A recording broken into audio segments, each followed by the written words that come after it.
Well, good morning, and thank you again for your time this morning. Overnight, we had 27,879 tests, and it's down from the previous day. And again, I'm just encouraging people, please come out and get tested right across the state. Those testing numbers are important, as I keep saying. It influences the decisions we make as a government. It's important that we collect that data to give us confidence that when we make those decisions, we're doing it in the best of public health in keeping the citizens of New South Wales safe. Out of the 27,879 tests last night, there were 6 cases. All 6 cases were acquired overseas, with 0 cases locally in New South Wales, which is a tremendous result. But like in previous days when we do have some level of concern, this morning we've already have had 1 case come forward, which does concern us. It is connected to the Avalon cluster and to the Avalon RSL, and I'll get Dr. Kerry Chant to elaborate on that even further. Also today, of course, is the SCG test, and an update this morning from the Minister for Transport in relation to what is occurring with the public transport out to the SCG. It's running without issue. Our public transport from rail to buses have plenty of space. There are about 1,600 plus people already at the game. About 300 car spaces have been taken up, and traffic is moving quite good there at the SCG. Again, things are going quite well. Yesterday, we indicated and identified with Minister Hazzard the issue at the MCG about that individual that was tested, and we made it absolutely clear that today, if you are at the test, we have mandated the wearing of masks for the whole day, except for when you're eating or drinking. And we are going to have a significant police presence to make sure people are doing the right thing. So we want people to enjoy the day at the test.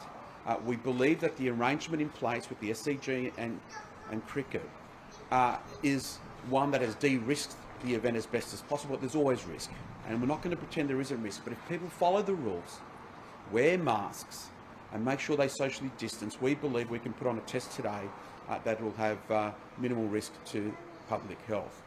In relation to other events, I know there's been conversation and in the public domain about the A-League, and we are working with the A-League in relation to games, especially the upcoming game in Newcastle. What we have learned from what's occurred at the MCG, what we have learned in the preparation for today's test at the SCG, those sort of requirements, including the 25% cap, will apply to those games, and we'll work with the A-League. It's what we do. We want to make sure we put on sporting events right across the state that are safe for the public, but we also know that these events are important to the economy, and we believe we can do it in the best COVID way. Testing, as I said earlier, testing is still of concern. As I said, overnight, a drop from the previous day. All week we've seen incremental increases, and I'm encouraging people again in New South Wales to come out and get tested. I urge you to do that. It is so important, as if we live with COVID, and to make sure the restrictions that are in place are the appropriate restrictions.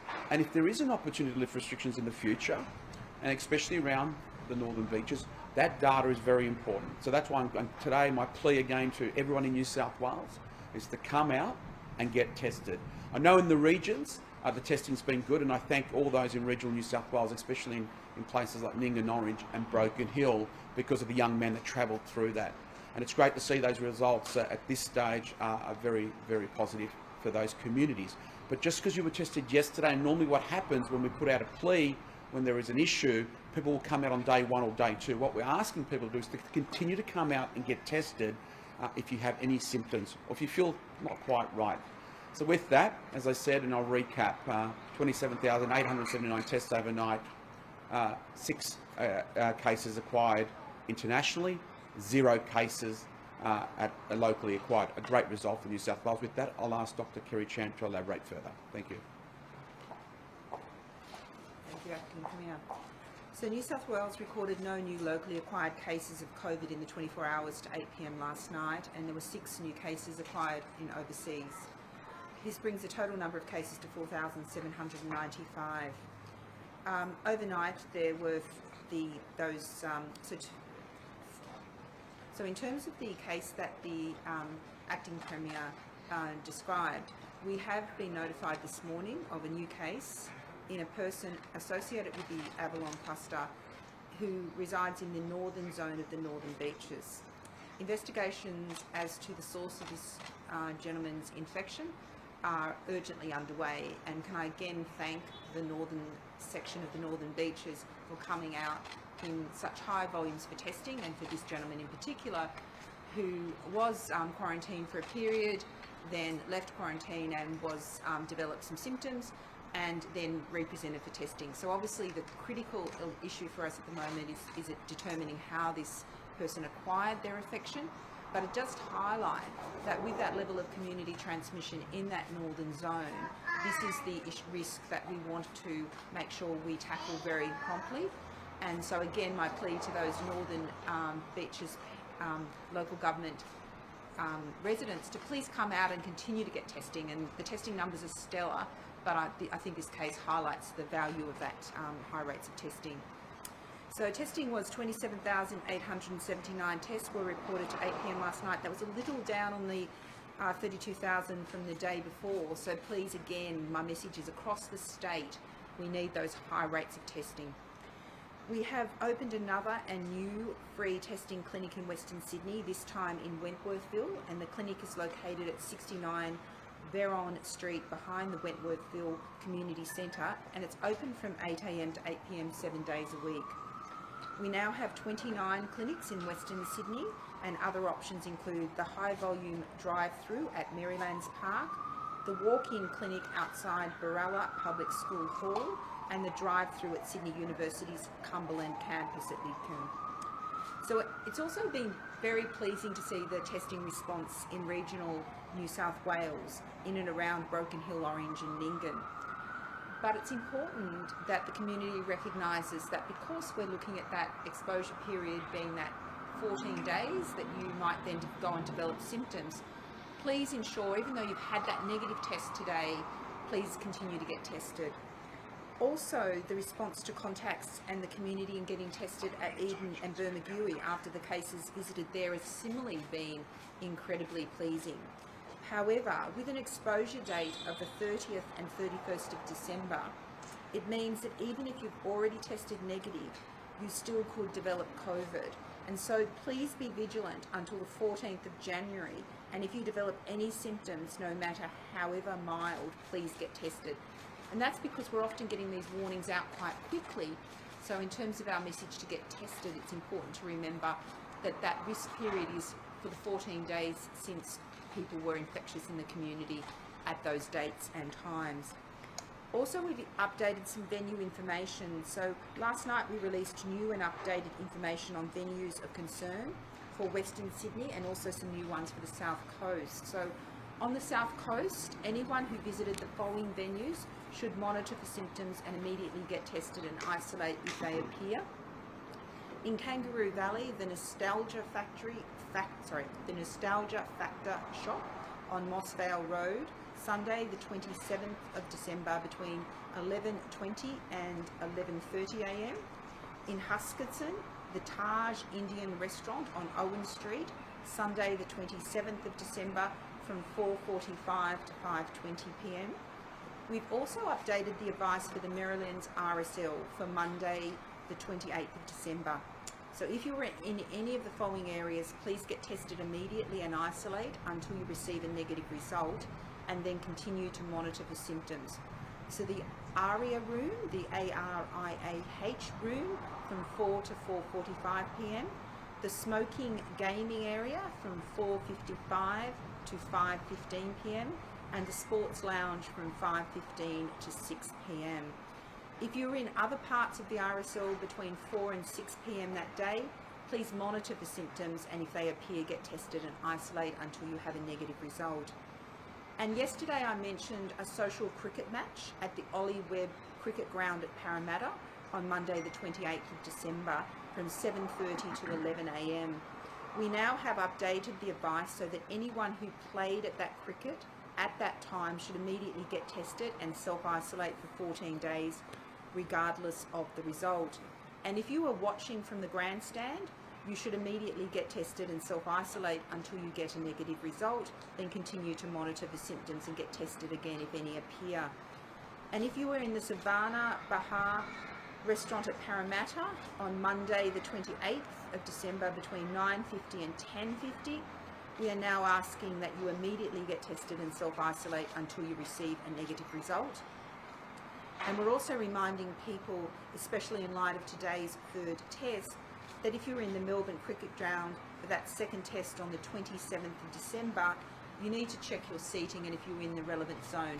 Can I just highlight the issue that Victoria, just to clarify, the issue that Victoria is responding to in relation to the MCG cricket test was that they are looking for how that person acquired the infection. So they have a number of possible sources for that individual, shopping day sales, the MCG, a couple of other events, and that's why those people, we urge you to get tested, because that will help our colleagues in Victoria identify how that locally acquired case in Melbourne got tested. So that's the importance of that testing. I'll leave it there, but again, my final remark is please come out and get tested and continue to practice the COVID safe messages and practices that we've described. And please, even if they're the most minimal of symptoms, don't delay. The earliest possible, as soon as symptoms develop, please get a test. Every day counts when we're trying to drive to no community transmission. Good morning. First of all, I want to address the issue of the wearing of masks at sports events. As the Acting Premier has just indicated, that is now very much a requirement at the SCG through the next few days of the test. But we've learned a lot out of some of those discussions with both the SCG and Cricket Australia, and discussions have also taken place between New South Wales Public Health and the A-League. And as a result, there will be some requirements being imposed in the next day or so, which will mandate the use of masks also for those spectators who attend A-League and other sporting events of a similar ilk.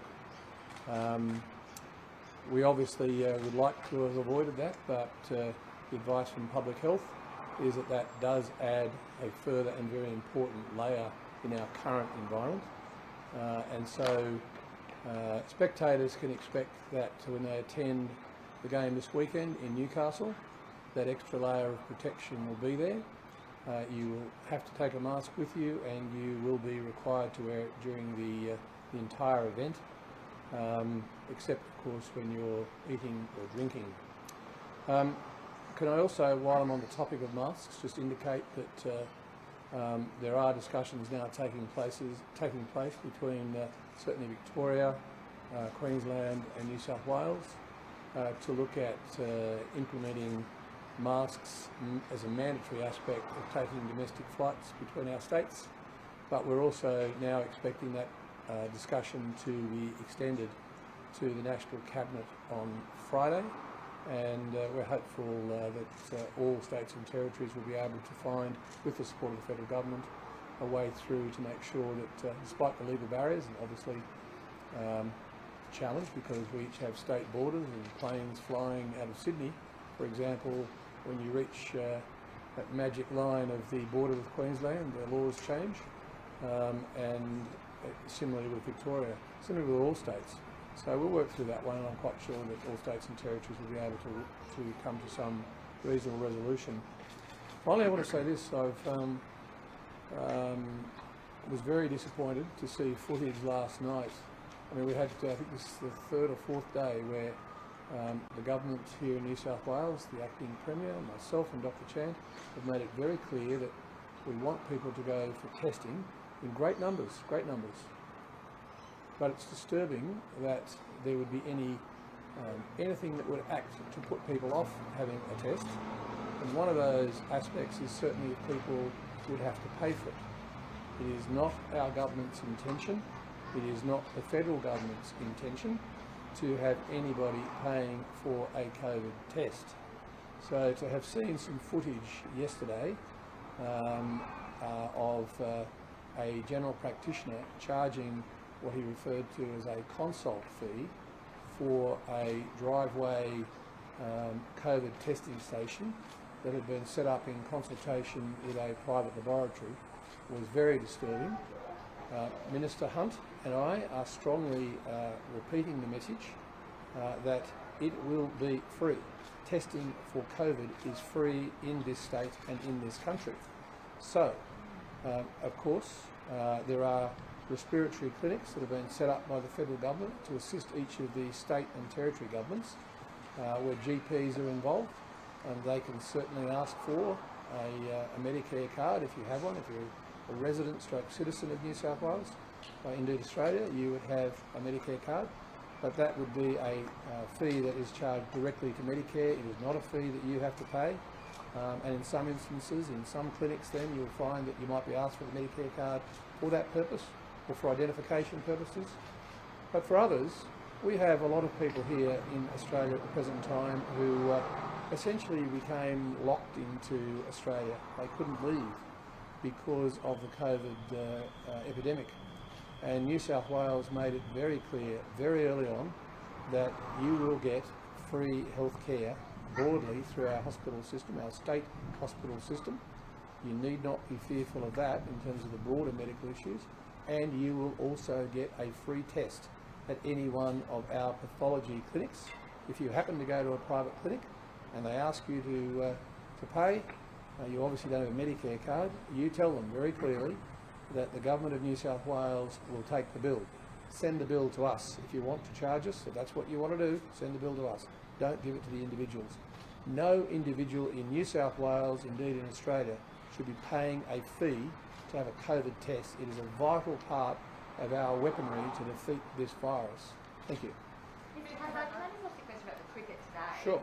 Spectators arriving at the SCG, you can see sort of driver's licences being checked. How are police ensuring that those banned, people from those banned suburbs aren't at the game? As I said yesterday, and I've said quite a number of times, it's so important that our response be nuanced in the sense that we don't want people queuing up and being slow to go into their seats. So that was never the expectation.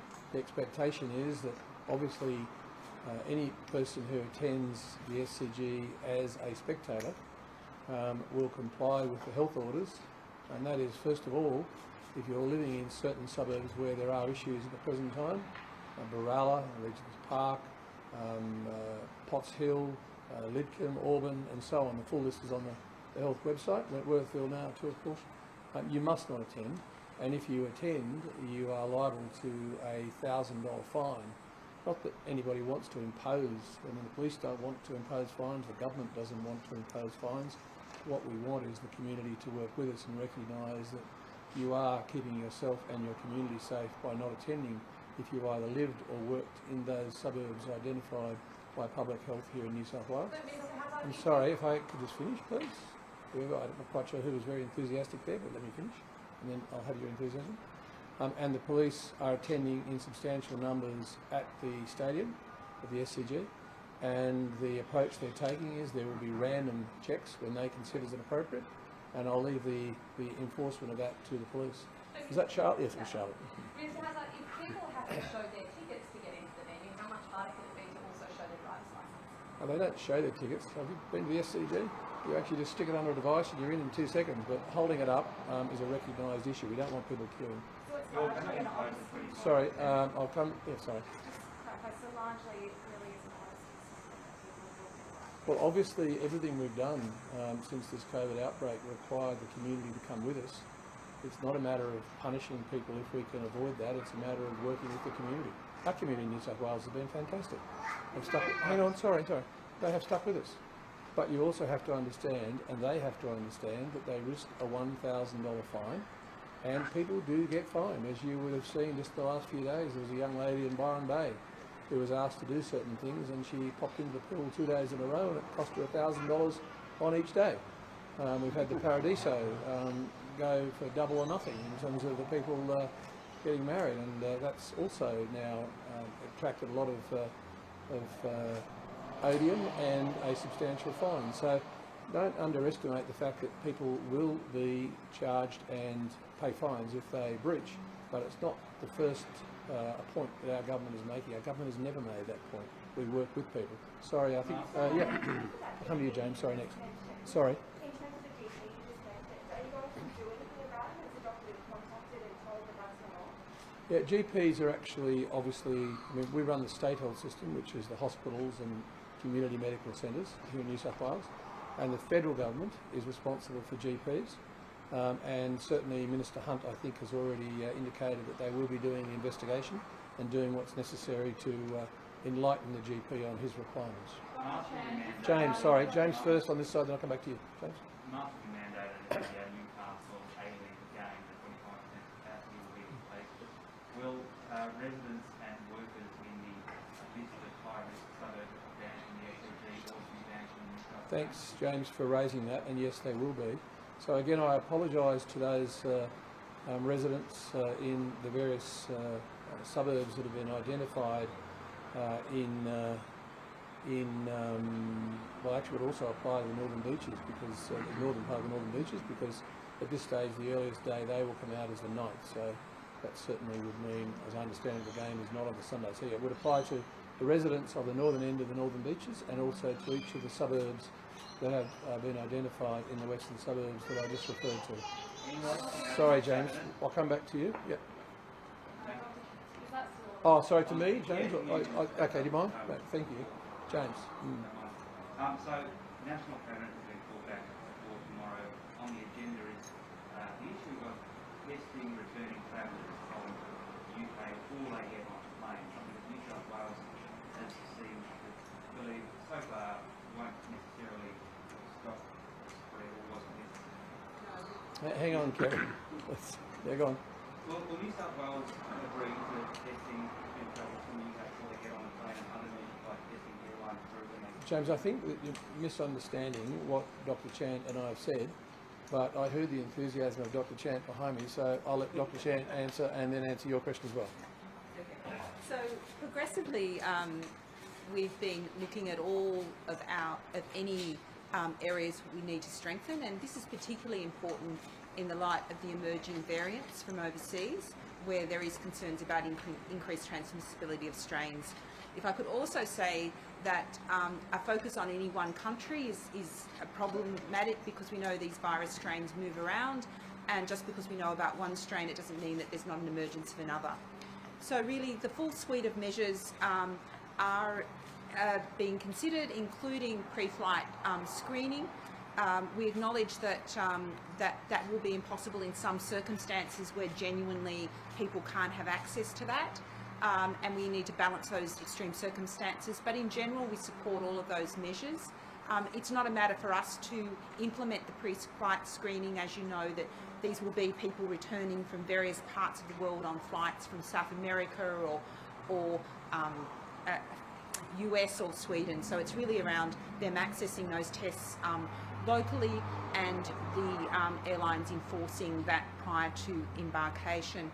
In terms of the flight crew testing, we have been testing any ones that have been in self-isolation, and we will be testing all returning flight crew.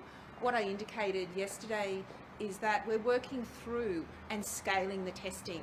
The primary focus has been trying to get surveillance testing around all of our transport staff, our security staff, and others around our quarantine hotels, because we've seen that as the greatest risk.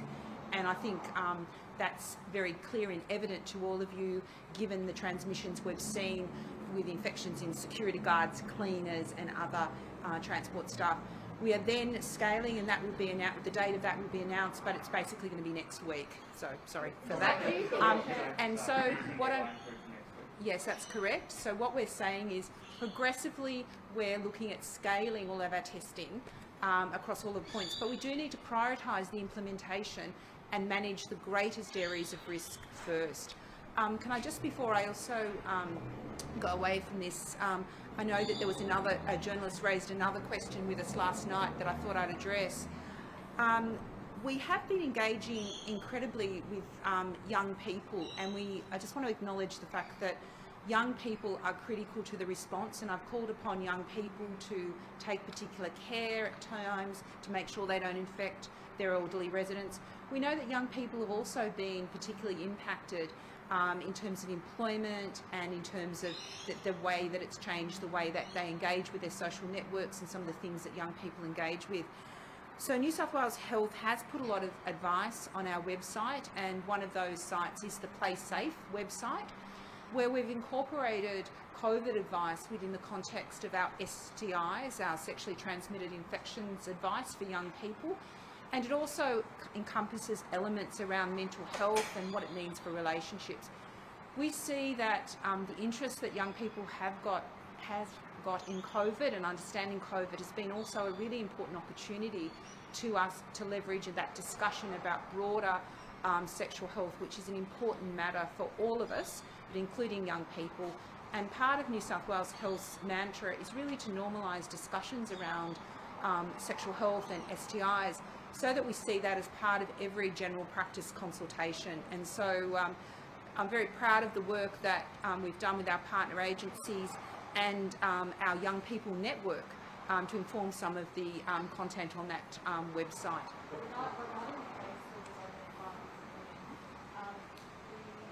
You said earlier that that person had been quarantining for a period of time, and then left quarantine, then they got tested.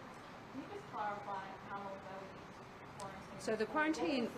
So the quarantining process is 14 days, and so what we're looking at is clearly what we've been concerned about is missing that there might be ongoing chains of transmission in that area.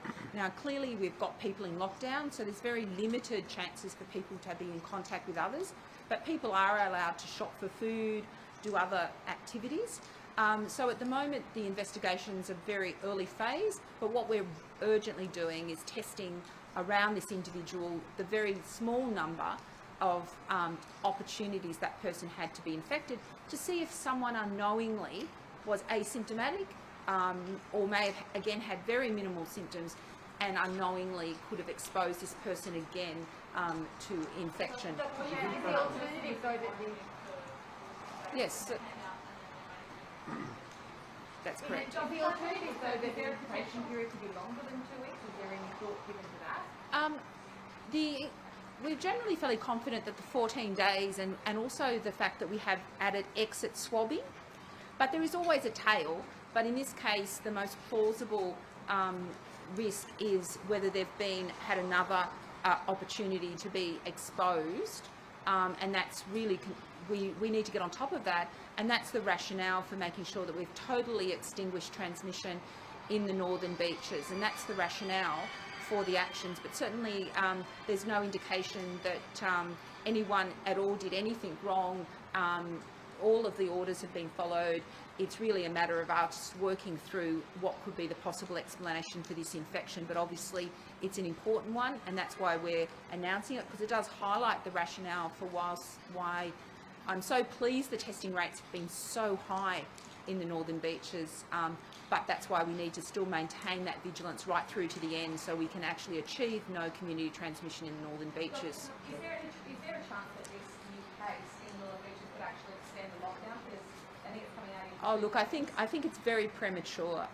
We're announcing this just because of the interest and because of the importance of getting the message out for the Northern Beaches community. I know you've been in lockdown for quite a while, but this actually explains why we need to be cautious. And again, I'm really pleased to see the high testing rates, but we need to keep going, and we obviously need to investigate thoroughly to determine the source of this, to understand it.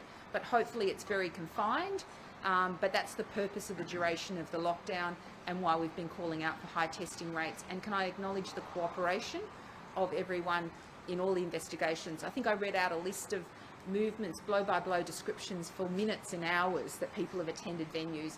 Those interviews take between 2 and 3 hours, and so thank you for everyone's cooperation. They are so critical. Do you think at this stage that the lockdown is still ending on the night? Look, I'm very gratified by the high testing rates. The fact we've got this is very early. It's too premature, but the Northern Beaches community have been incredibly compliant. high testing rates and following the COVID lockdown rules has been incredible. So I'm very optimistic that any community transmission or any stray transmission in that area would be very minimal. But what we're aiming to do is just get no community transmission when we open up. Those South Coast alerts, that just been issued, given there were no cases, community cases overnight, which cluster are they linked to? So the Began Bermagui were the Victorian travellers that came up. I mean, the new ones that were issued last. They were in relation to the Wentworthville, I believe the Wentworthville gentleman, we just have to clarify that, but they're in relation to that Wentworthville club. As you can imagine, we go through and look people's memory changes, but also people go back and look at their credit card details. We cross-check with other travelling companions, and so often we get additional information as people, as you would expect. So that's why it's critically important also for anyone who is going to the cricket to also, and it is a requirement under the order, to actually refer to the website for both Victoria and our websites to get information on any of those venues. And if you've been at any of the venues of concern, you obviously are not permitted to attend. So that's another important message. Dr. Clark, just to clarify, how many days have this person been out of quarantine before they... Can I just say, this case is under investigation. Literally, we are talking about an hour or so before coming to this press conference. Just for the purposes of keeping the community informed, we have announced this case, but it is premature. We will work as hard as possible, and if there is anything relevant, we will update you accordingly later in the day. But we will give you whatever information, but it's important that we verify all the facts, and we're aiming to have some information quite quickly. And again, can I thank the cooperation of the cases, but also the contacts of the cases that we're following up. So when you say quarantine, Some of them are about 5 minutes at a time. So is that just more contagious than the virus, or We are putting all the information out there, and I think that just gives that level of awareness in the community. And at the moment, we are trying to prompt high rates of testing. We really do need to understand how extensive virus transmission, and every day we get those high rates of testing. It really gives us a great deal of comfort, particularly if the testing rates are uniform with a very high number in that Western Sydney, which has been our major area of concern. Just on pre-flight screening, Dr. Sam, you said that it's not a matter for New South Wales Health to implement pre-flight screening.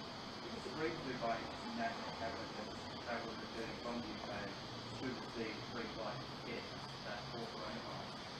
Who is responsible for implementing that? Failure of federal government before it's the airlines?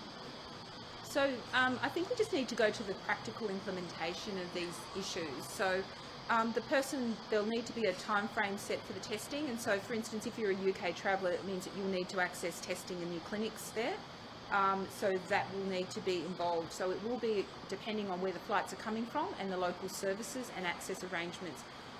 So whilst we will be working with the airlines, the detail of that will be obviously sorted out with National Cabinet and what arrangements are put in, but that's a matter for the Commonwealth to work with the airlines about that pre-flight testing. These are matters for discussion at the National Cabinet.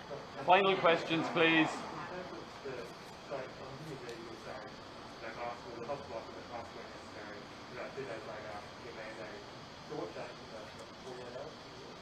So the health advice has been pretty consistent, which is health has always recommended wearing of masks indoors.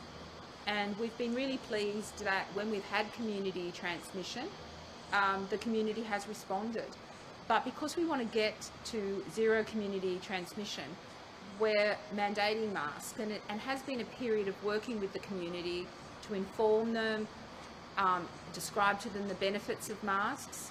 And it has been pleasing, even before we mandated it, to see the mask wearing increase. We were getting up around 40 to 60% in some settings, and in some settings, particularly the Northern Beaches, the community responded even before we mandated them, and we're having very high levels of mask wearing.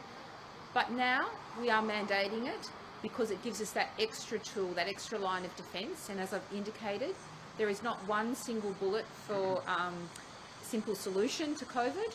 We all need to play a part, and we think it's reasonable and proportionate. We are trying to achieve no community transmission in New South Wales as quickly as possible, and therefore it's important we use all tools. And the community has been warned for many months about the role of masks, and therefore that decision was made by Governor. Yes?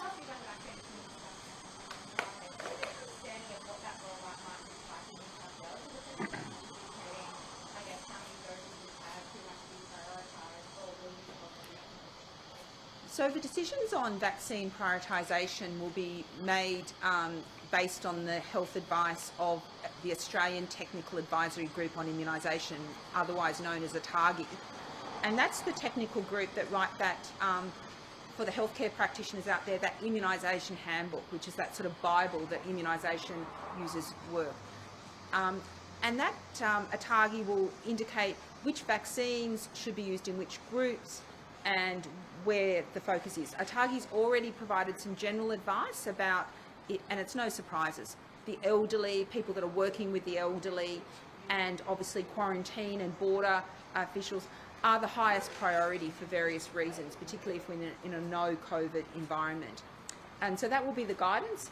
We will then have to depend on which vaccines we have access to, and those decisions. So we're working very closely with the Commonwealth on planning for vaccine rollout, but the Commonwealth is undertaking the lead, but we are very much here to help, and we certainly are planning to vaccinate our healthcare workers. Last question, please. Last question. Can I clarify about that Northern Beaches case? Sorry, I'll ask you about it again. But were they isolating at home because they had exposure at one of those venues? Yeah, so So the case had been previously identified as associated with one of the clusters, had quarantined for the full period, had exit screening, and now has developed, presented for testing and has developed symptoms, and now it is around who could have exposed that person, who they've come in contact with, presumably at some point in that period. So that's what we're looking at. And obviously that's a matter of urgency to tackle that. But because they were in lockdown, it means that the person even when they came out of quarantine, the person had very few exposures in the community. And we will be releasing information on those in due course, but clearly the person was wearing masks, went out and about, and it would have been very limited exposure settings just to really go to the supermarket for food. Last one, James. Yesterday you were saying that there were more high-risk areas for testing than through the airline crew, even though there was some benefit in testing through the airline crew, even if they still oversee what the result of testing came back. What sparked the decision from looking to briefly roll out tests for the airline crew, something to testing all the airline crew from next week? I think what we need to do is just, before announcing it publicly, being sure that we've got the lab capacity and everything to do it. So behind the scenes there's a lot of work going on, and can I just thank the teams and the pathology services for assisting us in scaling up the testing and the logistics.